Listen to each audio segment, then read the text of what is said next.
हे guys welcome to our More kitchen. So आज आहे श्रावणी शनिवार आणि आज काहीतरी नैवेद्य दाखवायचा आहे. सो आज आम्ही बनवत आहोत शेवयांची खीर.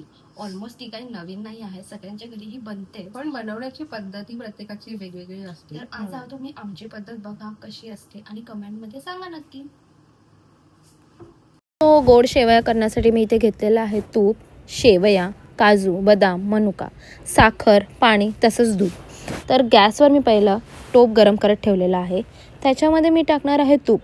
मी गोवर्धनचं तूप घेतलेलं आहे, तुम्ही कोणत्याही प्रकारचं तूप घेऊ शकता. त्याच्यामध्ये मी ॲड करत आहे शेवया. त्या शेवया तुपामध्ये खरपूस अशा भाजून घेणार आहे. त्या थोड्याशा ब्राऊन होईपर्यंत आपण त्याला भाजून घेणार आहोत. त्या भाजून घेतल्यानंतर त्याच्यामध्ये मी ड्रायफ्रूट टाकत आहे, काजू, बदाम, मनुके. तुम्ही पिस्ताही ॲड करू शकता. त्यानंतर ते ड्रायफ्रूट्सही आपण शेवयांसोबत भाजून घेणार आहोत खरपूस असे. त्याच्यानंतर मी त्याच्यामध्ये ॲड करत आहे साखर. तर साखर ॲड केल्यानंतर आपण तिन्ही गोष्टी ते खरपूसपणे भाजून घेणार आहोत. तिन्ही मिश्रण एकजीव झाले पाहिजे आणि साखर थोडी मेल्ट झाली पाहिजे. तुम्ही बघू शकता तिन्ही एकत्र एक मिश्रण झालेले असे वाटत आहे.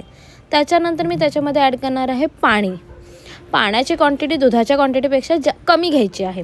दूध हे जास्त प्रमाणात घ्यायचं आहे. ते पाणी टाकल्यानंतरही आपण त्याला मिश्रण एकत्र एकजीव करून घेणार आहोत.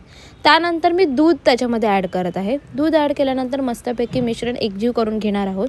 आणि हो, पाणी तुम्ही नाही टाकलं तरी चालेल, दूध तुम्ही जास्त टाकू शकतात.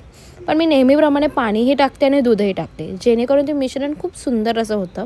तुम्ही बघू शकता खिरीला टेक्स्चर आहे किती क्रीमी आलेलं आहे. आपली खीर इथे रेडीच होत आहे. त्याला उकळीही येत आहे छानपैकी. 5 ते 10 मिनटं खिरीला उकळी आणायची आहे. तुम्ही बघू शकता आमची सुंदर अशी खीर रेडी झालेली आहे. तर ती आम्ही एका बाउलमध्ये सर्व करून तुम्हाला दाखवणारच आहोत की ती आमची खीर ही रेडी झालेली आहे. तुम्ही बघू शकता. थँक्यू.